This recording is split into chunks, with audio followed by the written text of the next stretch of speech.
किस्सा पिछले जन्म का।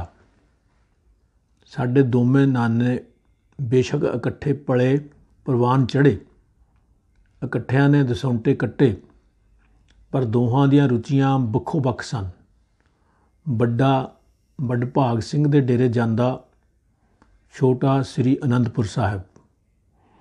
चरने नूं हरिद्वार अते पिहोवे जाके शांति मिलदी, जदों कि बचना चमकौर साहब जां झाड़ साहब के दर्शनां नाल ही संतुष्ट रहिंदा। पहलियां विच दोहां ने गड्ड के खेती कीती। जदों साडे मामे उडार होए तां बड्डे ने डंगर संभाल लए। वेले वेले वो अंबां हेठ बैठा कालू बामण नाल आवाज़ां लाउंदा, हीर गाउंदा।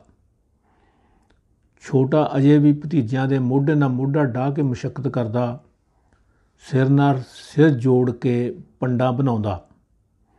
संगरांद नूं गुरु घर विखे आसा दी वार पढ़दे आत्मा सिंह दा साथ दिंदा। मूँह हनेरे ही देग वाला डोलू घर लै आउंदा। किरत करन विच बरकत समझदा।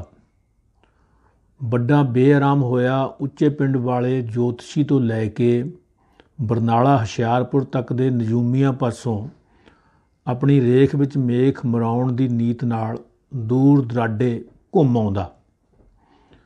दोवें नाने अपने विश्वासां कारण झगड़ पैंदे, काटुआं वांग लड़दे, बिल्लियां वांग प्रचांडे मारदे, एक दूजे दियां किन्नियां हरकतां पसंद ना करदे, पर फिर भी एक दूजे दा रता विसाह ना खांदे। उठ के सूरज देवता नूं नमस्कार क्यों नहीं करदा? गाफल हो के क्यों सुत्ता पिया बचनिया? छोटे नूं दिन चढ़े तक पिया देख के बड़ा बेआराम हो जाता। चरण बीरा अजे बाहरों आया नहीं भाबी जी। बड़ा दिखाई ना दिंदा तां छोटा तिल मिलाउंदा।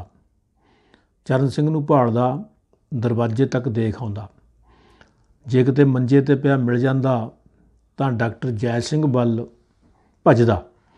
हालांकि वह चंगा भला जानदा कि उसने अंग्रेज़ी दवाई लैण नालों तिरफला जां तुम्मे मारी जमैन का चमचा छकण नूं तरजीह देनी हुंदी। यही हाल चरण सिंह दा सी। नहर वल डंगर लई जांदा, वो साडे खूह उत्ते तरदी नज़र मारदा। अज मुरब्बे 'च क्यों नहीं रड़कदा अपना निहंगड़ा? ओए पाची, वो लवेरियां रोकदा, मेरी बरीक नज़र कारण मैनू नठाउंदा। छोटा नाना उसकी बेवसाही देखदा, कई बारी खिज जांदा। तू उहनूं कह दे बई बचन सिंह हुण न्याणा थोड़ो है जिन्हों कोई राशा चक के लै जू। पर नेड़े आ खड़ोता चरण सिंह सुख दा साह लैंदा। मेरे खातर तू अजे भी न्याणा है भाई। ऊँ अपनी जान च सियाणा भी तू किदन हो गया? वो मुस्कड़ियाँ हसदा, मजाक करदा मुड़ जांदा। बग लैके घर मुड़े बड्डे नूं सिख ना दिसदा तां प्रीतम कौर नूं पुछदा, मैं क्या निहंग अज दींदा क्यों नहीं? किते तेरे नाल तड़िंग हो के तां नहीं तुर गया प्रीतम कुरे? मिठी नानी नूं पुछण दी उस विच हिम्मत नहीं सी। जे पुछ बैठदा तां वो पुट्ठी पै जांदी। मैं खीसे च नहीं पाया होया, अगे मैनूं पुछ के जांदा। थोनू दोहां नूं पता होऊ, तुसी बड्डे थां हो। अमर कौर एक दियां चार सुणाउंदी, निहोरे झाड़दी। घर विच दसवीं नौवीं जां किसी तिथ तिहार नूं मिठा ठंडा बणिया हुंदा, अपना मूँह जूठा करन तो पहलां अखां मीचदा नाना चरण सिंह पहलां उपर वल हथ जोड़दा। नाने बचने नूं जरूर याद करदा, बचन खातर भी बंबा खासा रखता। तू कल्ला ही निहंग दी मां ना बनिया कर। तैं कदे अपने धीआं पुत्तां दी तां इन्नी हो गौर नहीं कीती। मैनू तेरे नालों वध फिक्र है। वड्डी नानी यही प्रश्न उडीकदी, मुस्कुराउंदी होई घुरकदी। नी मैं उहनूं मां बन के पालिया, प्यो नालों वध के संभालिया, मुर्गी वांगू अपने फंगां हेठ लुको के रखिया। उही मेरा सारा कुछ हैगा। मापे तां साडे। नाना चरण सिंह छलकदियां अखां नाल गुणगुणाउंदा, जिंद डाढियां दे बस साडी पै गई ती, रख लै सी तेरी ओट ने। वो धारना पढ़दा, हौला फुल महसूस करदा। इन्ने नूं साऊ नाना दिखाई दे जांदा ਤਾਂ ਪ੍ਰੀਤਮ ਕੌਰ ਹੱਸਦੀ, ਵੇ ਬਚਨ ਸਿਆਂ, ਤੈਨੂੰ ਬਰਾਗਿਆ ਫਿਰਦਾ ਤੇਰਾ ਵੱਡਾ ਭਾਈ, ਬੱਕਰੀ ਵਾਂਗੂ ਮਿਆਂਕਦਾ, ਜਾ ਜੱਫੀ ਪਾ ਲੈ ਭੱਜ ਕੇ। ਨਾਨਾ ਚਰਨ ਸਿੰਘ ਹਮੇਸ਼ਾ ਤੱਤਾ ਪਾਣੀ ਪੀਂਦਾ। ਜਵਾਨੀ ਵੇਲੇ ਉਸਦੇ ਹੱਡ ਪੈਰ ਜੁੜ ਗਏ ਸਨ। ਕਿਸੇ ਵੈਦ ਵੱਲੋਂ ਦੱਸਿਆ ਇਹ ਨੁਸਖਾ ਉਸਨੇ ਅਜੇ ਤੱਕ ਨਹੀਂ ਸੀ ਤਿਆਗਿਆ।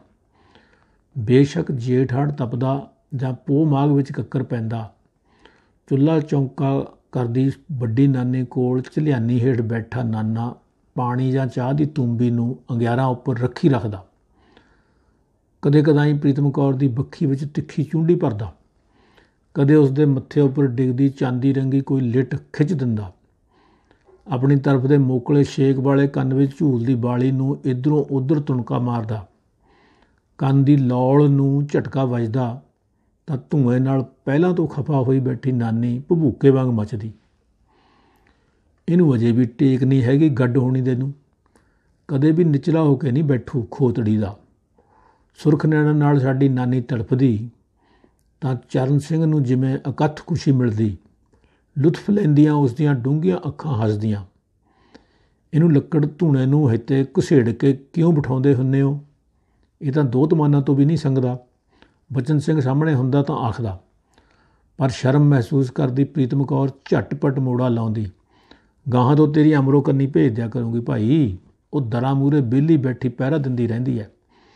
ਇੱਕ ਰਾਤ ਮੂੰਹ ਹਨੇਰੇ ਇੰਨੀ ਆਖਣ ਦੀ ਦੇਰ ਸੀ ਕਿ ਸੱਚਮੁੱਚ ਝਲਿਆਨੀ ਨਾਲ ਕੰਨ ਲਾ ਕੇ ਸੁਣਦੀ ਰਹੀ ਮਿੱਠੀ ਨਾਨੀ ਨੇ ਚੰਡੀ ਦਾ ਰੂਪ ਧਾਰ ਲਿਆ। ਮੇਰੇ ਕੰਨੀ ਕਿਉਂ ਭੇਜੇਂਗੀ ਹੁਣ? ਮੈਂ ਪਾੜ ਕੇ ਨਹੀਂ ਰੱਖ ਦਊਂ? ਜਵਾਨੀ ਪਹਿਰੇ ਸਾਂਭਿਆ, ਹੁਣ ਵੀ ਸੰਭਾਲ ਆਪਣੇ ਥੌਂ ਸਿਰ ਦੇ ਮਣਕੇ ਨੂੰ। ਮੈਨੂੰ ਕਿਉਂ ਮੁੜ ਕੇ ਗੰਧਲ 'ਚ ਧੂਨੀਆਂ ਭੈਣੇ? ਉਦਣ ਭਾਂਬੜ ਵਾਂਗ ਮੱਚਦੀ ਮਿੱਠੀ ਨਾਨੀ ਨਿਰਾ ਜ਼ਹਿਰ ਉਗਲਦੀ ਰਹੀ।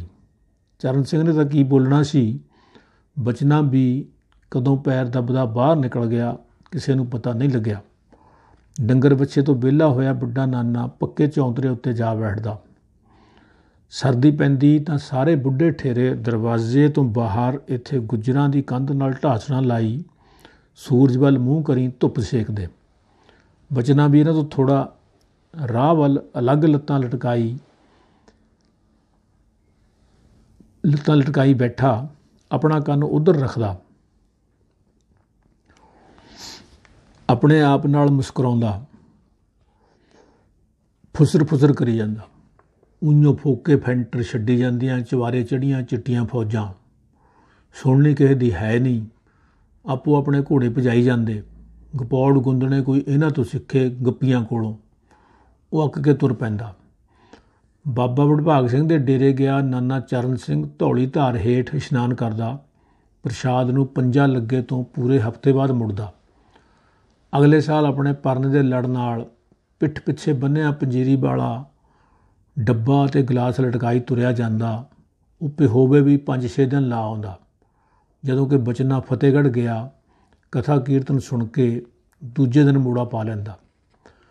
ਜਿਨ੍ਹਾਂ ਦਿਨਾਂ ਵਿੱਚ ਨਾਨਾ ਚਰਨ ਸਿੰਘ ਦੀ ਕਬੀਲਦਾਰੀ ਮੈਕ ਪੱਖ ਤੋਂ ਪਛੜ ਗਈ, ਉਹ ਸੁੱਚੇ ਮੂੰਹ ਹੁਸ਼ਿਆਰਪੁਰ ਜਾ ਬੈਠਿਆ।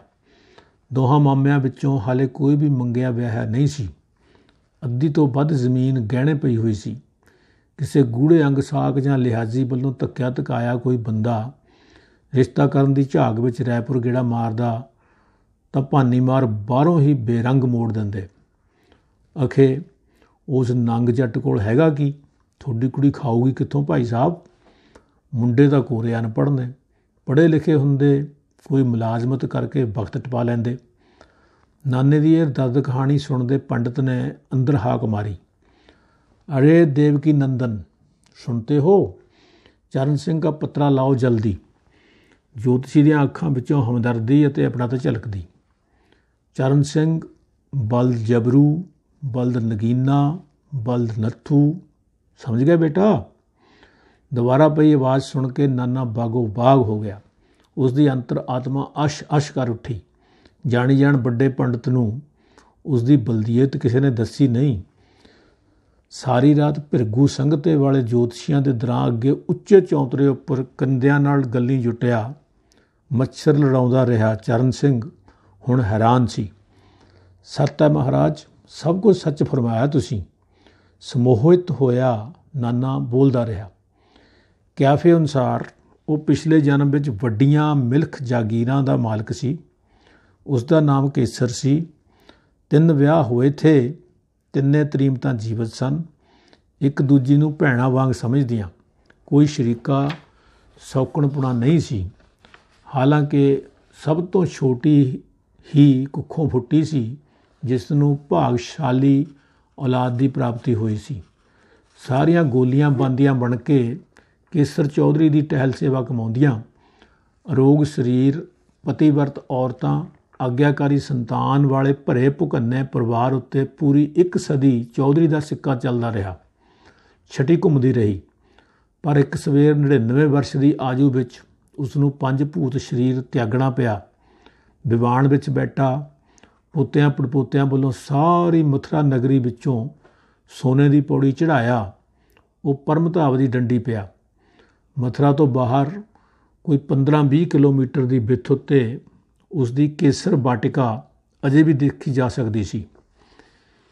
ਇਸ ਲੋਕ ਦਾ ਚਰਨ ਸਿੰਘ ਇੰਜ ਹੁਸ਼ਿਆਰਪੁਰੀਏ ਪੰਡਤ ਅੱਗੇ ਮੰਤਰ ਮੁਗਧ ਹੋਇਆ ਪੈਰਾਂ ਭਾਰ ਬੈਠਾ ਪਿਛਲੇ ਲੋਕ ਦੀ ਕਥਾ ਸੁਣ ਰਿਹਾ ਸੀ। ਪਰ ਉਸਨੇ ਲੰਘ ਚੁੱਕੇ ਸਮੇਂ ਤੋਂ ਕੀ ਲੈਣਾ ਸੀ। ਜੋ ਬੀਤ ਗਿਆ ਸੋ ਬੀਤ ਗਿਆ। ਵਰਤਮਾਨ ਵਿੱਚ ਵਿਚਰਨ ਦੀ ਲੋੜ ਸੀ। ਅੱਜ ਨੂੰ ਸੁਧਾਰਨ ਸਵਾਰਨ ਲਈ ਨਜੂਮੀ ਕੁਝ ਵੀ ਨਹੀਂ ਸੀ ਦੱਸ ਰਿਹਾ। ਅੱਧੀ ਤੋਂ ਵੱਧ ਕਬੀਲਦਾਰੀ ਕਿਉਟਣ ਵਾਲੀ ਪਈ ਸੀ। 2 ਮੁੰਡੇ ਵਿਆਹੁਣਯੋਗ ਸਨ। ਛੋਟੇ ਭਰਾ ਬਚਨੇ ਦੀ ਇਕਲੌਤੀ ਧੀ ਗਿਆਨੋ ਭਾਵੇਂ ਸਭ ਤੋਂ ਛੋਟੀ ਸੀ, ਪਰ ਉਹ ਇਕੱਲੀ 4 ਦੇ ਬਰਾਬਰ ਭਿੜਦੀ। ਛੋਟੀ ਭਰਜਾਈ ਉਸ ਦੇ ਕਾਰਨ ਹੀ ਹਮੇਸ਼ਾ ਕੁੰਟੀ ਰਹਿੰਦੀ। ਮਾਇਆ ਦਾ ਭਰਿਆ ਖੂਹ ਚਾਹੀਦਾ ਸੀ। ਗਹਿਣਿਆਂ ਦਾ ਭਰਿਆ ਛੱਜ ਲੋੜੀਂਦਾ ਸੀ। ਬਜਾਜ ਦੀ ਪੂਰੀ ਹੱਟੀ ਦਾ ਕੱਪੜਾ ਇਹਨਾਂ 3 ਕਾਰਜਾਂ ਵਿੱਚ ਖਪ ਜਾਣਾ ਸੀ। ਆਪ ਚਿੰਤਾ ਕਿਉਂ ਕਰਤੇ ਹੋ ਚਰਨ ਸਿੰਘ? ਰਾਜ ਜੋਤਸ਼ੀ ਉਸ ਦੇ ਸਾਹਮਣੇ ਬੈਠਾ ਮੰਦ ਮੁਸਕਰਾ ਰਿਹਾ ਸੀ। ਤੂੰ ਕਾਹੇ ਡੋਲਤ ਪ੍ਰਾਣੀਆਂ, ਤੈਨੂੰ ਰਾਖੇਗਾ ਸਿਰਜਣਹਾਰ।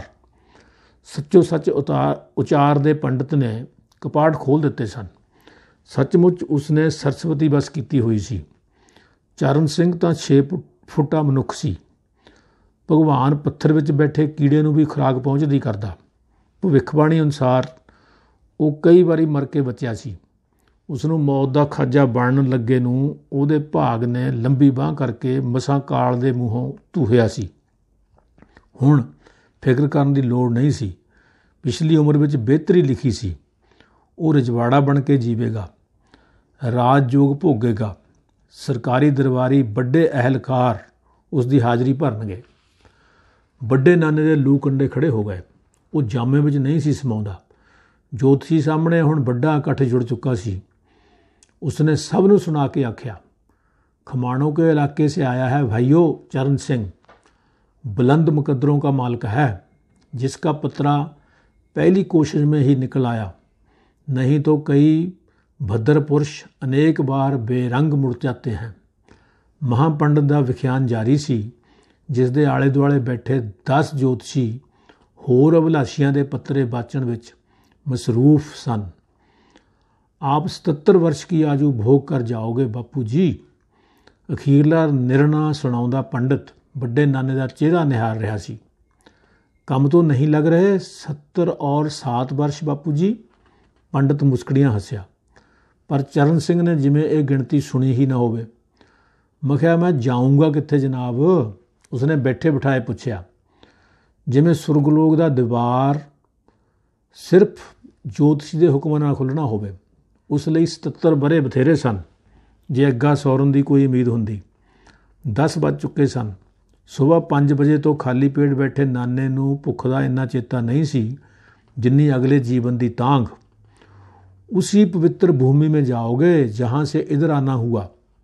मथुरा वृंदावन की पवित्र भूमि में 200-300 एकड़ ज़मीन के अकेले मालिक होंगे आप। दूर दूर तक छटी घूमेगी आपकी। 20 नौकर चाकर आपकी सेवा में हर वक्त तैयार खड़े रहेंगे। नया नाम होगा गोपाल दास चौधरी, गोपाल बाग का मालिक।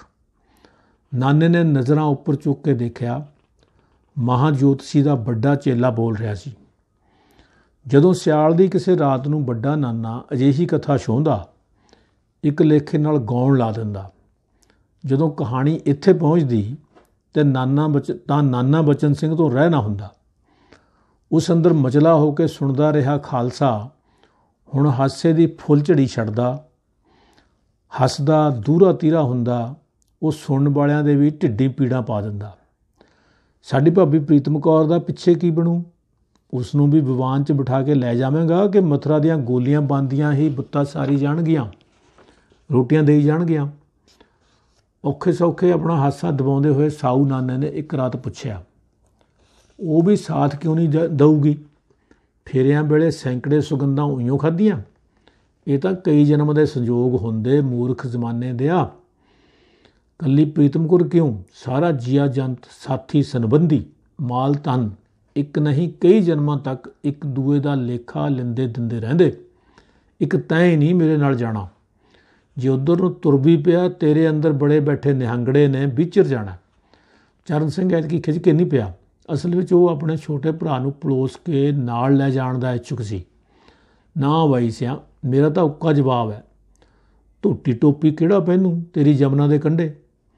ਭਾਬੀ ਨੂੰ ਵੀ ਨਟਣੀਆਂ ਵਰਗੀ ਘੱਗਰੀ ਪਾਉਣੀ ਪਊ, ਔਰ ਸੋਨੇ ਦੀ ਜਗ੍ਹਾ ਚਾਂਦੀ ਦੀਆਂ ਟੂੰਬਾਂ।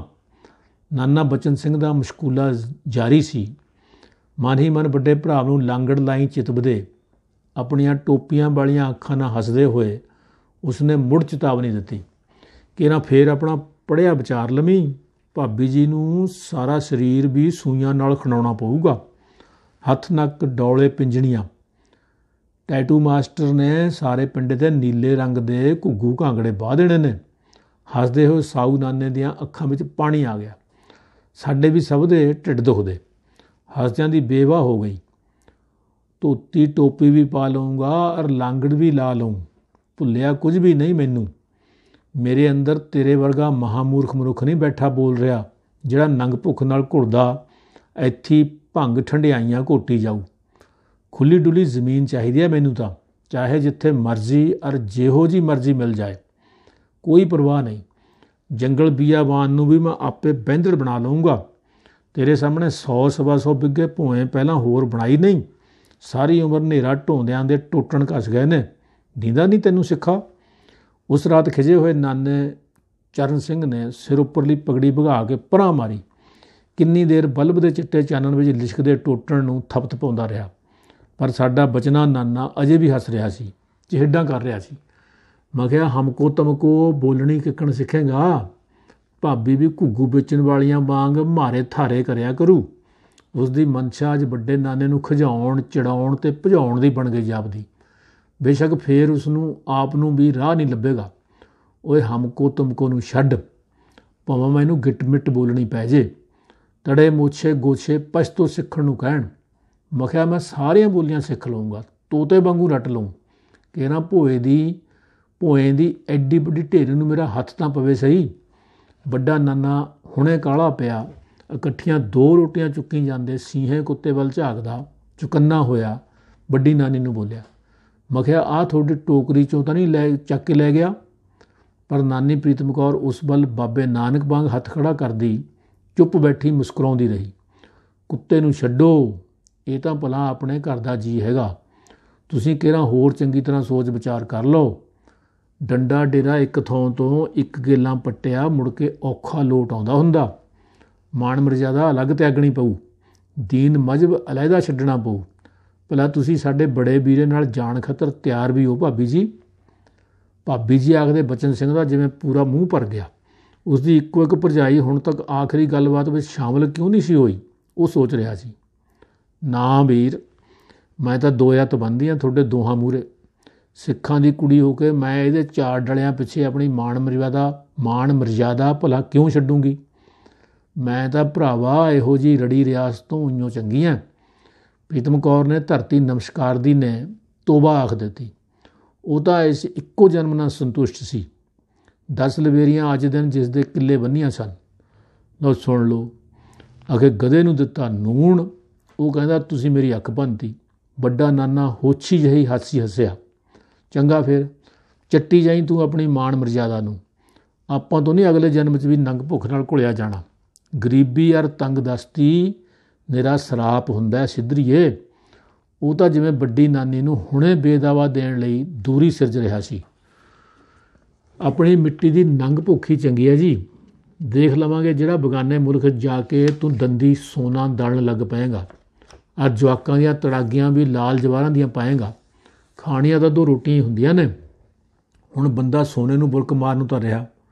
नानी प्रीतम कौर इंज पिछे हटदी गई जिवें चरण सिंह दा उडन खटोला इसे वक्त परम धाम की उड़ान भरन लई तैयार खड़ा होवे, जिहड़ा गुर्र दी लंबी गरज नाल एकदम 7 असमानां नूं चीरदा सुरगापुरी विचों हो के सिद्धा मथुरा बिंद्रावन जा उतरेगा। सारे परिवार विच एक वारी फेर हासा मच गया। मैं किहा तुसीं एवें जवाब दिता बेबे जी, पत्ते वाली खोए मलाई और छोटियां लैचियां घोट के बनाए पेड़ियां दीआं मौजां लग जाणीआं सी। असीं भी हुशियारपुरीए पंडितां नूं पुछ के तुहाडे कोल ठूह दे के जा पुजना सी। खेती करिया करदे गह गड्डमी। बचिੱਤਰ मामे ने मुड़ ਠਾਕਾ मारिया। दूजी सवेर उसका मंगना सी। सारा घर परिवार शरीका कबीला जुड़िया बैठा सी। साडे मापे भी एक दिन पहलां रायपुर आ बराजे सन। सिर्फ ग्यानो मासी की गैर हाज़री लटकदी। उसका प्राहुणा केवल सिंह ठीकरी वालिया अजे तक नहीं सी दिखाई दिता। मासी आउंदी तां ही उहदे नाल दिसदा। ਉਹ ਤਾਂ मौके ਦੇ मौके आउण ਦਾ आदी सी। कोई सुन्न जिहा बन के बैठा रहिंदा। मेरियां अखां तो परे लै जाओ यारो ऐस कलजुगी बंदे नूं। कंजर दा पुੱਤ कैदों लंघे वांग पटाक पटाक जवाब देई जांदा। मुड़ मुड़ हुज्जां मारदे साऊ नाने तो खिजिया घुरिया बैठा चरण सिंह ਜ਼ਖਮੀ शेर वांग गरजिया। इस तो अगे वो जरूर खूंडा खड़कावेगा। बचना नाना भी चंगी तरह जानदा। हादसा रोकदियां उसने विहड़े दा रुख कीता।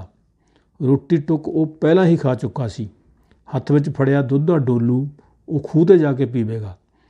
पूछ हिलाउंदा सीहा कुत्ता उस वल भज्जिया आया। दुੱਧ वाला डोलू संभालदा कुत्ते नूं पुचकारदा वो काहली नाल दरवाजे वल औलिया कि दरां दे ऐन नेड़े बनाए ओटीए कोलों मिठी नानी अगे आई। चन्न चाननी रात विच इकल्ली। सारे टब्बर दा हासा ठट्ठा सुन के गुस्से नाल नक्को नक भरी हुई। सारी उम्र एकड़े छत्र खाई जाएगा बेशर्म मनुखा। मैं किहा तेरी किस्मत च बड़े भाई दियां जुत्तियां और भरजाई दियां फटकारां ही लिखियां ने बेगैरत बंदिया। ना तैनूं अपने सक्के सोहरिਆਂ ਦਾ ਫਿਕਰ है। तैनूं नहीं पता तेरी अपनी धी इस वक्त किकण बिलकदी डुसकदी होऊ। बेअणखा बेशहूरिया। सज्जे हत्थ नाल साऊ नाने की दाढ़ी नूं लाहनतां पाउंदी अमर कौर कचीची वट्टी दंद किरचदी निरी अग उगलदी रही। गुंजल ग्यानो मासी दे ब्याह मगरों ही मिठी नानी की नकौड़ी चढ़ी सी जिवें सानूं दस्सिया गया। इस तो पहलां सारा टब्बर इकट्ठा हसदा बसदा। मेरी माँ जैलो दे आखण मुताबक छोटी नानी उदों अपनी वड्डी भैण की सरदारी मनदी इक्को मकान विच रहिंदी। चार दीवारी तो भावें हुण भी एक सी पर मिठी ने गली वल वड्डा कमरा मन लिया सी। साऊ नाने ने उदों सिੱਖੀ बाणा नवां नवां पहनिया सी। उन्हीं दिनी घर दा हरेक जी साडी ग्यानो मासी तो बलिहार जांदा।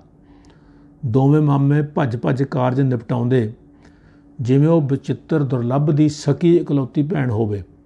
मेरी बीबी ते वड्डी मासी तां उस नाल रशक करदियां। ब्याहियां बरियां ते बाल बच्चेदार हुंदियां फिर भी वो इस कारज लई दरियां दुपट्टे बुणन विच चंगी झट लवा जांदियां। सांझे परिवार विच ਇਹੋ ਤਾਂ आखिरी कुड़ी सी। माया दियां बोरियां लग जाण पवां पर ग्यानों दे कारज च कोई कसर नहीं रहनी चाहिदी। नाना चरण सिंह भी हौसले नाल आखदा। अपनी मिठी नूं की हो गया बेबे? कैलो मासी ने एक बारी नानी प्रीतम कौर तो पुछया। होना की सी धीए, धी लड़े सौरे जाण नूं, नूंह लड़े अड्ड होण नूं। वड्डी ने तुरंत आख्या। वो तेरी नूंह नहीं दराणी यार भैण हैगी माए। कोल बैठी मेरी बीबी ने दुरुस्ती की। तू ठीक है जैलो पर दराणी नूहां वर्गी हुंदी। बचने नूं मैं एक लिखे नाल पुत्तां वांगू पालिया। अपने हत्थीं अपनी भैण नाल उहदा गठ छडावा कीता। शायद तां ही साऊ नाना चुप गुड़प रहिंदा। पर तेरा लाडला पुत्रां वर्गा दिओर भी धी दे ब्याह पिछों गुमसुम क्यों रहिंदा? वड्डी मासी दा प्रश्न सी। जट मचला खुदा नूं लै गए चोर। अड्डे उत्ते टकाटक रंगदार नाला बुणदी मेरी बीबी अपनी मां तो भी पहलां टणक पई। ਚਾਚਾ ਅੰਦਰੋਂ ਖੁਸ਼ ਹੈ, ਪੂਰਾ ਬਾਗੋ ਬਾਗ। ਗੂੰਗੇ ਵਾਂਗ ਗੁੜ ਖਾ ਕੇ ਸਿਰਫ ਕੱਛਾ ਨਹੀਂ ਵਜਾਉਂਦਾ। ਬੀਬੀ ਅਤੇ ਮਾਸੀ ਨੂੰ ਝੋਰਾ ਸੀ ਕਿ ਉਹਨਾਂ ਦੇ ਵਿਆਹ ਤਾਂ ਗਿਆਨੋ ਦੇ ਮੁਕਾਬਲੇ ਬਹੁਤ ਸਾਦੇ ਕੀਤੇ ਗਏ ਸਨ। ਮੇਰੀ ਮਾਂ ਨੂੰ ਪੇਟੀ ਵੀ ਨਹੀਂ ਸੀ ਜੁੜੀ। ਮਾਮੇ ਦੇ ਮੁਕਾਬਲੇ ਮੇਰੇ ਬਾਪੂ ਅਤੇ ਮਾਸੜ ਹਾਕਮ ਸਿੰਘ ਕੋਲ ਨਾ ਮਾਤਰ ਜ਼ਮੀਨ ਸੀ। ਬੇਸ਼ੱਕ ਉਹ ਹੱਦੋਂ ਵੱਧ ਮਿਹਨਤੀ ਸਨ, ਪਰ ਗਿਆਨੋ ਮਾਸੀ ਨੂੰ ਦਿੱਤੇ ਦਾਜ ਦਹੇਜ ਤੋਂ ਖਿੱਚਦਾ ਮੇਰਾ ਬਾਪੂ ਨਿੱਤ ਹੀ ਮਾਂ ਨੂੰ ਤਾਨੇ ਦਿੰਦਾ। ਆਖੇ ਕੀ ਦਿੱਤਾ ਸੀ ਤੇਰੇ ਕੰਗਾਲ ਮਾਪਿਆਂ ਨੇ? ਵਿਆਹ ਤਾਂ ਉਹਨਾਂ ਨੇ ਗਿਆਨੋ ਦਾ ਕੀਤਾ, ਤੂੰ ਉਹਨਾਂ ਦੀ ਕੀ ਲੱਗਦੀ ਹੈ? ਵੱਡੀ ਨਾਨੀ ਦੇ ਦੱਸਣ ਅਨੁਸਾਰ ਉਹ ਸਮਾਂ ਹੀ ਚੰਦਰਾ ਸੀ ਜਦੋਂ ਨਾਨੇ ਉੱਪਰ ਹੋਣੀ ਵਾਰਦ ਹੋਈ ਸੀ।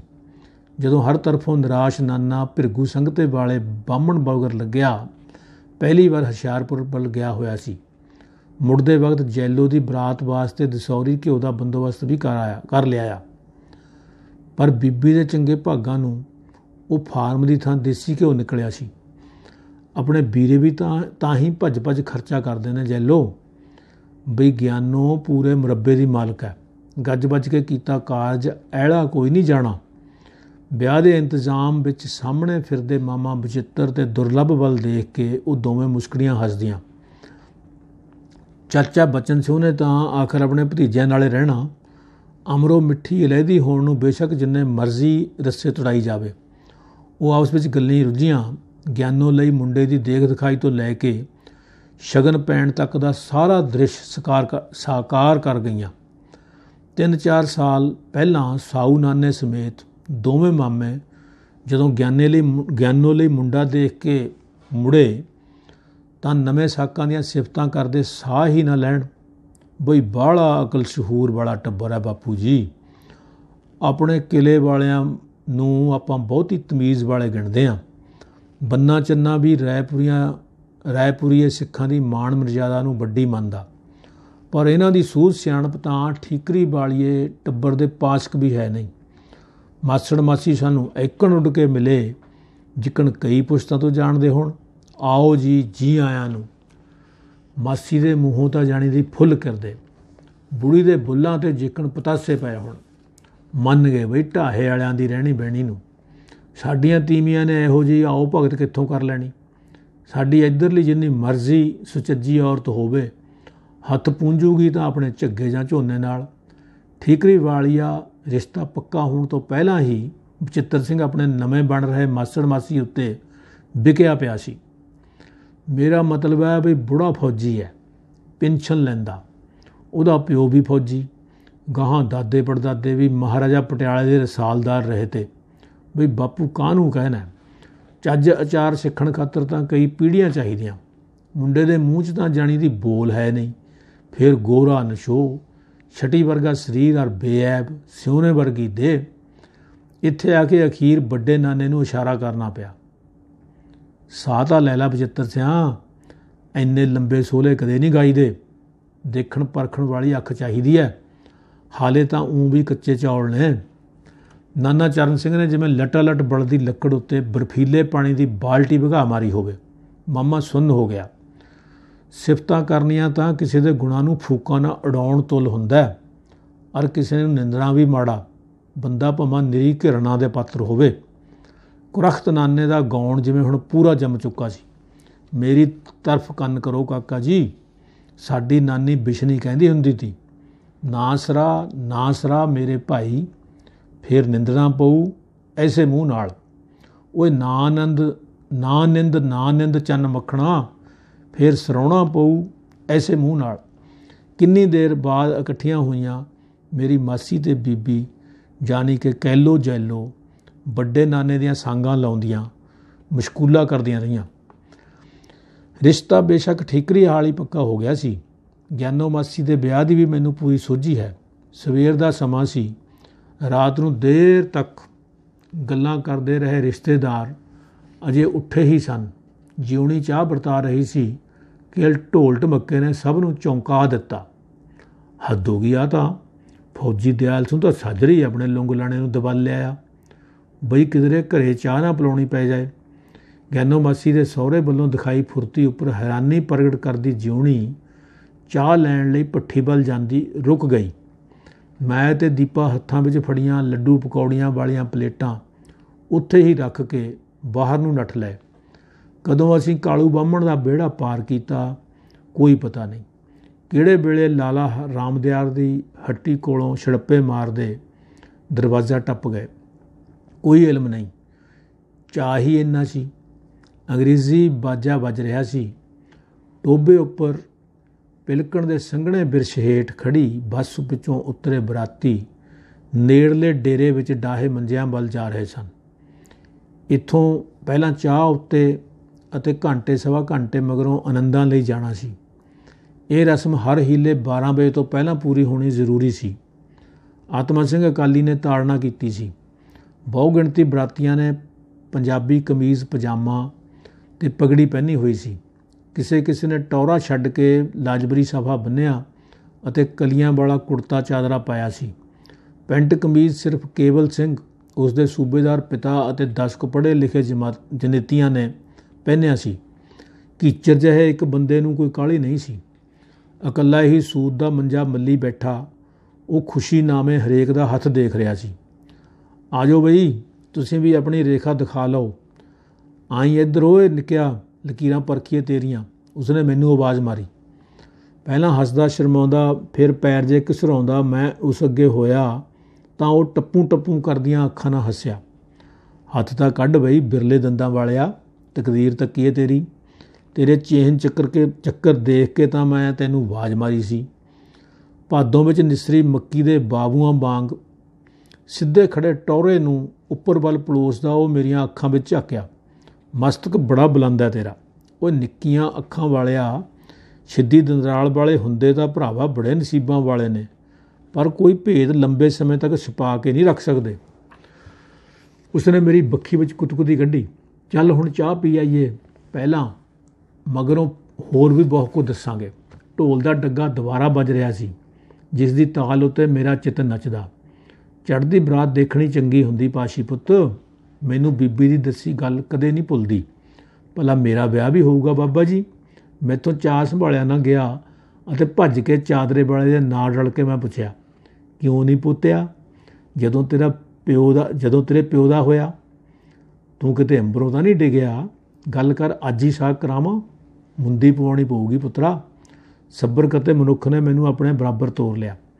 ਆਨੰਦ ਕਾਰਜ ਤੋਂ ਬਾਅਦ ਮਿਲੇ 2 ਘੰਟਿਆਂ ਦੇ ਵਕਫੇ ਵਿੱਚ ਬਹੁ ਗਿਣਤੀ ਬਰਾਤੀ ਦਾਰੂ ਨਾਲ ਟੱਲੀ ਹੋ ਗਏ। ਸਿਰਫ ਸੂਬੇਦਾਰ ਦਿਆਲ ਸਿੰਘ ਤੇ ਪ੍ਰਾਹੁਣਾ ਕੇਵਲ ਸਿੰਘ ਸੋਫੀ ਜਾਪਦੇ। ਸਜੇ ਫੱਬੇ 2 ਨਚਾਰ ਅੜੋ ਤੜੀ ਨੱਚਦੇ ਬਰਾਤ ਦੇ ਮੂਹਰੇ ਆ ਰਹੇ ਸਨ। ਅੰਗਰੇਜ਼ੀ ਬੈਂਡ ਬਾਜਾ ਔਰ ਦੇਸੀ ਨਚਾਰ, ਇਹ ਸੋਹਣਾ ਮੇਲ ਹੈ ਬਈ। ਬਰਾਤ ਦੇਖ ਰਹੇ ਕਿਸੇ ਬਾਹਰਲੇ ਬੰਦੇ ਨੇ ਟਕੋਰ ਕੀਤੀ। ਮੇਰੇ ਨਾਨਕਿਆਂ ਦੇ ਨਾਲ ਲੱਗਦੇ ਮਲਕੀਤੋ ਮਾਮੀ ਦੇ ਮੇਜ਼ ਕੁਰਸੀਆਂ ਲੱਗੀਆਂ ਸਨ। ਮੇਰੇ ਬਾਪੂ ਤੇ ਮਾਸੜ ਨੂੰ ਵੀ ਉਚੇਜ ਨਾਲ ਸੱਦ ਕੇ ਜਨੇਤੀਆਂ ਨਾਲ ਬਿਠਾਇਆ ਗਿਆ। ਸਾਊ ਨਾਨਾ ਵਿਹੜੇ ਵਿੱਚ ਖੜਾ ਬੋਲਿਆ, ਬਰਾਤ ਨਾਲ ਬਹਿ ਕੇ ਰੋਟੀ ਖਾਣ ਦਾ ਜਵਾਈਆਂ ਭਾਈਆਂ ਦਾ ਹੱਕ ਬਣਦਾ। ਬਰਾਤ ਦੇ ਸਾਹਮਣੇ ਲੰਬੀ ਕਤਾਰ ਵਿੱਚ ਪਿੰਡ ਦੇ ਪੰਚਾਇਤੀ ਅਤੇ ਮੇਲੀ ਸਜੇ ਹੋਏ ਸਨ। ਉਹਨਾਂ ਨੇ ਸਾਰੀ ਜਨ ਦੇ ਰੋਟੀ ਖਾਣ ਮਗਰੋਂ ਆਪ ਛਕਣੀ ਸੀ। ਕਿਉੜੇ ਦੀ ਖੁਸ਼ਬੂ ਨਾਲ ਆਲਾ ਦੁਆਲਾ ਮਹਿਕਿਆ ਪਿਆ ਸੀ। ਬਨੇਰੇ ਉੱਪਰ ਬੈਠੀਆਂ ਤੀਵੀਆਂ ਕੁੜੀਆਂ ਬੁੜੀਆਂ ਦਾ ਗਾਉਣ ਜਾਰੀ ਸੀ। ਕਿਤੇ ਜਨਾਨੀਆਂ ਨੇ ਆਪਣੀ ਜਨਤਾ ਨਹੀਂ ਬੰਨ੍ਹਤੀ। ਸੂਬੇਦਾਰ ਨੇ ਹਵਾ ਵਿੱਚ ਫੋਕੇ ਫਾਇਰ ਕਰਨ ਮਗਰੋਂ ਕੁਰਸੀਆਂ ਉੱਪਰ ਸਜਣ ਲੱਗੇ ਨੇ ਟੌਰੇ ਵਾਲੇ ਨਜੂਮੀ ਨੂੰ ਪੁੱਛਿਆ, ਬੰਨਣ ਤਾਂ ਸਹੀ, ਆਪਾਂ ਕਿਹੜੀ ਮਰਜ਼ ਦੀ ਦਵਾਈਆਂ, ਝਟਪਟ ਖੋਲ੍ਹ ਦੇਵਾਂਗੇ। ਉਹ ਗੀਤ ਨਹੀਂ ਗਾਉਣ ਦਿੰਦੇ, ਆਖੇ ਕਿਹੇ ਨਿਲੱਜੇ ਆਏ ਬੰਨੀ ਰੋਟੀ ਖਾ ਨਹੀਂ ਗਏ। ਕੀਚਰ ਬੰਦਾ ਹੱਸਿਆ। ਉਹ ਰਿਵਾਜ ਖਤਮ ਹੋ ਗਏ ਮਹਾਰਾਜ। ਹੁਣ ਇਹਨਾਂ ਸਾਰੀਆਂ 'ਚ ਜਨ ਬੰਨ੍ਹਣ ਵਾਲੀ ਨਹੀਂ ਰਹੀ ਕੋਈ। ਕੇਵਲ ਸਿੰਘ ਤੋਂ ਪੂਜਾ ਜ਼ਰੂਰ ਕਰਾਉਣਗੀਆਂ। ਰਾਏਪੁਰ ਵਿੱਚ ਪਹਿਲਾਂ ਵਿਆਹੀਆਂ ਆਪਣੀਆਂ ਰਿਸ਼ਤੇਦਾਰ ਕੁੜੀਆਂ ਦੀ ਮਾਨਤਾ ਕਰਨ ਲਈ ਪੱਤਲਾਂ ਭੇਜਣ ਵਿੱਚ ਮਸਰੂਫ ਬਰਾਤੀਆਂ ਦੀ ਟੋਲੀ ਵਿੱਚੋਂ ਕੋਈ ਜਣਾ ਬੋਲਿਆ। ਕੁਝ ਦੇਰ ਮਗਰੋਂ ਬਾਜਾ ਫੇਰ ਵੱਜਿਆ। ਡਕਾਰ ਮਾਰਦੇ ਜਨੇਤੀ ਆਪਣੇ ਮੂੰਹਾਂ ਉੱਪਰ ਗਿੱਲੇ ਥੰਦੇ ਹੱਥ ਫੇਰਦੇ ਧੱਕੇ ਜਿਹੇ ਖਾਂਦੇ ਤੁਰਨ ਲੱਗੇ। ਸੇਵਾ ਵਾਲੀ ਤਾਂ ਤੁਸੀਂ ਹੱਦ ਤੋੜਤੀ ਬਚਿੱਤਰ ਸਿਆਂ। ਲਾਜਬਰੀ ਸਾਫੇ ਵਾਲੇ ਦਾ ਸੁਨਹਿਰੀ ਦੰਦ ਲਿਸ਼ਕਿਆ ਜਦੋਂ ਉਸਨੇ ਤੁਰੇ ਜਾਂਦੇ ਨੇ ਹੱਥ ਜੋੜੀ ਖੜੇ ਬਚਿੱਤਰ ਦੁਰਲੱਭ ਸਿੰਘ ਦਾ ਮੋਢਾ ਥਾਪੜਿਆ। ਅੱਜ ਦਿਨ ਤੁਹਾਡੀ ਗੁੱਡੀ 7 ਅਸਮਾਨੀ ਚੜ੍ਹੀ ਹੋਈ ਹੈ ਬਚਨ ਸਿਆਂ। ਕੋਈ ਹੋਰ ਫੌਜੀ ਜਿਹਾ ਬੰਦਾ ਬੋਲਿਆ, ਜਿਸ ਦੀ ਮੀਟ ਨਾਲ ਭਿੱਜੀ ਪੀਲੀ ਹੋਈ ਚਿੱਟੀ ਦਾੜੀ ਧੋਤੇ ਪੂੰਝੇ ਤੋਂ ਵੀ ਸਫੈਦ ਨਹੀਂ ਸੀ ਨਿਕਲੀ। ਸਾਰੀ ਬਰਾਤ ਆਨੰਦ ਪ੍ਰਸੰਨ ਸੀ। ਮੇਲ ਨੂੰ ਵੀ ਖੋਏ ਦੀ ਮਠਿਆਈ ਬਹੁਤ ਘੱਟ ਵਿਆਹਾਂ ਵਿੱਚ ਵਰਤਾਈ ਜਾਂਦੀ। ਆਮ ਲੋਕ ਤਾਂ ਅਜੇ ਵੀ ਨਿਸ਼ਾਨੀ ਵਜੋਂ 2-2 ਲੱਡੂ ਤੇ 2-2 ਜਲੇਬੀਆਂ ਪਾ ਕੇ ਮੁੜ ਕੇ ਮਾਂਹ ਦੀ ਦਾਲ ਤੇ ਫੁਲਕਾ ਵਰਤਾਉਂਦੇ ਹੀ ਦਿਸਦੇ। ਪਰ ਇੱਥੇ ਖੜੀ ਚਾਹ ਨਾਲ ਭਾਂਤ ਸੁਭਾਂਤੇ ਨਮੂਨਿਆਂ ਦਾ ਅੰਤ ਸ਼ੁਮਾਰ ਨਹੀਂ ਸੀ। ਸ਼ਹਿਰ ਵਿੱਚੋਂ ਖਾਸ ਹਲਵਾਈਆਂ ਦੀ ਜੋੜੀ ਮੰਗਵਾਈ ਸੀ। ਕਈ ਪ੍ਰਕਾਰ ਦਾ ਮੀਟ, ਕਲੇਜੀ, ਸਬਜ਼ੀਆਂ, ਕਾਜੂ ਬਦਾਮ ਪਾ ਕੇ ਬਣਾਈਆਂ ਚਾਟਾਂ, ਚਟਣੀਆਂ, ਮਲਾਈ ਵਿੱਚ ਡੁੱਬੀਆਂ ਅੰਮ੍ਰਿਤੀਆਂ ਵਰਗੇ 36 ਪਦਾਰਥ ਸ਼ਾਇਦ ਪਿੰਡ ਵਿੱਚ ਪਹਿਲੀ ਵਾਰ ਵਰਤਾਏ ਗਏ। ਮਾਮਿਆਂ ਨੇ ਬਰਾਤ ਦੀ ਰਜਮੀ ਸੇਵਾ ਤੋਂ ਇਲਾਵਾ ਦਾਜ ਦਹੇਜ ਵੀ ਬੇਅੰਤ ਦਿੱਤਾ। ਆਮ ਲੋਕ ਤਾਂ ਹੁਣ ਆਨੰਦ ਕਾਰਜ ਦੀ ਰਸਮ ਮੌਕੇ ਕੀਤੇ ਜਾਂਦੇ ਬਾਰਨਿਆਂ ਤੋਂ ਬਾਅਦ ਮੋਤਬਰਾਂ ਰਿਸ਼ਤੇਦਾਰਾਂ ਦੀਆਂ ਵਡਿਆਈਆਂ ਕਰਦੇ, ਸਮਾਨ ਦੀ ਲਿਸਟ ਪੜ੍ਹ ਕੇ ਸਾਰ ਦਿੰਦੇ। ਪਰ ਇੱਥੇ ਸੂਬੇਦਾਰ ਦਿਆਲ ਸਿੰਘ ਦੀ ਮਨਸ਼ਾ ਮੁਤਾਬਕ ਰੋਟੀ ਤੋਂ ਮਗਰੋਂ ਖੱਟ ਦਾ ਰਿਵਾਜ ਉਚੇਚ ਨਾਲ ਕੀਤਾ ਗਿਆ। ਜੋ ਕੁਛ ਮਿਲਦਾ ਖੱਟ 'ਤੇ, ਮਗਰੋਂ ਨਹੀਂ ਮਿਲਦੀ ਤੀਲ, ਪਿੱਛੋਂ ਪਛਤਾਉਣਗੇ ਮੱਲ ਵਿਆਂਦੜ ਅਤੇ ਵਕੀਲ। ਗਿਣਵੇਂ ਚੁਣਵੇਂ ਰਿਸ਼ਤੇਦਾਰਾਂ, ਮੋਤਬਰਾਂ, ਸ਼ੌਕੀਨ ਸੱਜਣਾ ਵਿਚਕਾਰ ਘਿਰੇ ਬੈਠੇ ਕੇਵਲ ਸਿੰਘ ਨੂੰ ਮੁਖਾਤਬ ਹੁੰਦਿਆਂ ਠੀਕਰੀ ਵਾਲੀਏ ਰਾਜੇ ਨੇ ਆਖਿਆ, ਇੱਥੇ ਆਹ ਗੱਲ ਨਹੀਂ ਰਾਜਾ। ਕੋਈ ਆਵਾਜ਼ ਆਈ। ਦੇਖੋ ਜੀ, ਇੱਕ ਪੱਖ ਤੋਂ ਰਾਜਾ ਸਹੀ ਆਖ ਰਿਹਾ। ਮੁਕੱਦਮਾ ਨਿਪਟਣ ਮਗਰੋਂ ਵਕੀਲ ਨੂੰ ਅਰ ਝੰਡੀ ਦੀ ਕੁਸ਼ਤੀ ਮਗਰੋਂ ਪਹਿਲਵਾਨ ਨੂੰ ਕੋਈ ਨਹੀਂ ਪੁੱਛਦਾ। ਟੌਰੇ ਵਾਲੇ ਦੇ ਬਰਾਬਰੋਂ ਇੱਕ ਨੱਤੀਆਂ ਵਾਲਾ ਬਰਾਤੀ ਬੋਲਿਆ, ਅਰ ਹੋਰ ਸੁਣੋ, ਇੱਧਰ ਦੁਆਬੇ 'ਚ ਕਹਿੰਦੇ ਵਿਆਹ ਮਗਰੋਂ ਵਿਆਹੁਲੀ ਦੀ ਕੋਈ ਸਾਰ ਨਹੀਂ ਲੈਂਦਾ। ਵਿਆਸ ਤੋਂ ਪਾਰ ਤਾਂ 6 ਮਹੀਨੇ ਧੀ ਨੂੰ ਸੰਧਾਰਾ ਕਿਹਨੇ ਦੇਣਾ, ਤਾਂ ਸੰਧਾਰੇ ਦਾ ਨਾਂ ਵੀ ਉਹਨਾਂ ਮਝੈਲਾਂ ਨੇ ਨਹੀਂ ਸੁਣਿਆ। ਨੱਤੀਆਂ ਵਾਲੇ ਬੰਦੇ ਨੂੰ ਸੰਕੋਚ ਰੱਖਣ ਲਈ ਸੁਝਾਉਂਦਾ ਲਾਜਬਰੀ ਸਾਫੇ ਵਾਲਾ ਮੇਰਾ ਆੜੀ ਹੱਥ ਜੋੜਦਾ ਖੜਾ ਹੋਇਆ, ਪੁਰਾਣੇ ਜ਼ਮਾਨੇ ਦੀਆਂ ਗੱਲਾਂ ਛੱਡੋ। ਜਿਹਨੇ ਆਪਣੀ ਧੀ ਦੇਤੀ ਸਮਝੋ ਕੁਛ ਵੀ ਲੁਕੋ ਕੇ ਨਹੀਂ ਰੱਖਿਆ। ਬਾਕੀ ਮਰਿਆਦਾ ਤਾਂ ਹਰੇਕ ਟੱਬਰ ਦੀ, ਹਰੇਕ ਪਿੰਡ ਦੀ ਅਲੱਗਾ ਹੁੰਦੀ। ਦਰਿਆਵੋਂ ਪਾਰ ਸਾਰੇ ਨਮੂਰੇ ਨਹੀਂ ਵੱਸਦੇ, ਉਹ ਤਾਂ ਸਗੋਂ ਸਾਨੂੰ ਰੁੱਖੇ ਕਹਿੰਦੇ ਨੇ। ਸਾਗ ਸੰਬੰਧੀਆਂ ਨੂੰ ਛਾਪਾਂ ਪਾ ਕੇ ਪੰਚਾਇਤੀਆਂ ਦੀ ਵੀ ਭੂਰਿਆਂ ਨਾਲ ਮਾਨਤਾ ਕੀਤੀ। ਸਾਰੀ ਬਰਾਤ ਦੀ ਵਡਿਆਈ ਹਰੇ ਨੋਟਾਂ ਨਾਲ ਹੋ ਚੁੱਕੀ ਸੀ। ਕੇਵਲ ਸਿੰਘ ਨੂੰ ਘੋੜੀ ਕੰਠਾ ਪਾਇਆ ਸੀ। ਗਿਆਨੋ ਮਾਸੀ ਲਈ ਤਿਉਰ ਧਾਗੇ, ਠੰਡੇ ਗਰਮ ਸੂਟਾਂ, ਕੱਚੇ ਪੱਕੇ ਬਿਸਤਰਿਆਂ ਦਾ ਕੋਈ ਅੰਤ ਸ਼ੁਮਾਰ ਨਹੀਂ ਸੀ। ਮੰਗਣੇ ਮੌਕੇ ਮੋਹਰ ਅਤੇ ਥਾਲਾਂ ਤੋਂ ਇਲਾਵਾ ਸੂਬੇਦਾਰ ਨੇ ਉੱਪਰਲੀਆਂ 11 ਵਡਿਆਈਆਂ ਹੋਰ ਗਿਣਾ ਦਿੱਤੀਆਂ ਸਨ। ਦੇਣ ਲੈਣ ਵਾਲੀਆਂ ਤਾਂ ਜੱਟਾਂ ਨੇ ਰੜਕਾਂ ਕੱਢਤੀਆਂ। ਅੱਜ ਦਿਨ ਚਰਨ ਬਚਨ ਦੇ ਲਾਣੇ ਗੈਲ ਕਿਹੜਾ ਮਿਚਲੂ ਭਾਈਓ।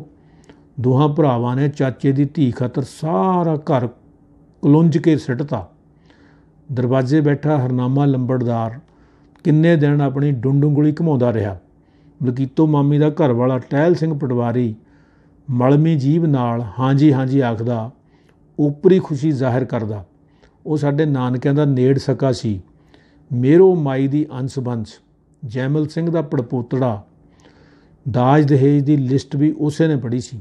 ਜਦੋਂ ਯੂਸਫ ਗੁੱਜਰ ਹਰਾ ਸਾਫਾ ਬੰਨੀ ਸਾਜੀ ਸ਼ਿੰਗਾਰੀ ਘੋੜੀ ਉੱਪਰ ਬਲੂਕੀ ਮਾਰਨ ਨੂੰ ਤਿਆਰ ਖੜਾ ਸੀ ਤਾਂ ਮੈਂ ਵੀ ਉਸ ਦੇ ਨਾਲ ਜਾਣ ਲਈ ਰੱਟਾ ਪਾ ਬੈਠਿਆ।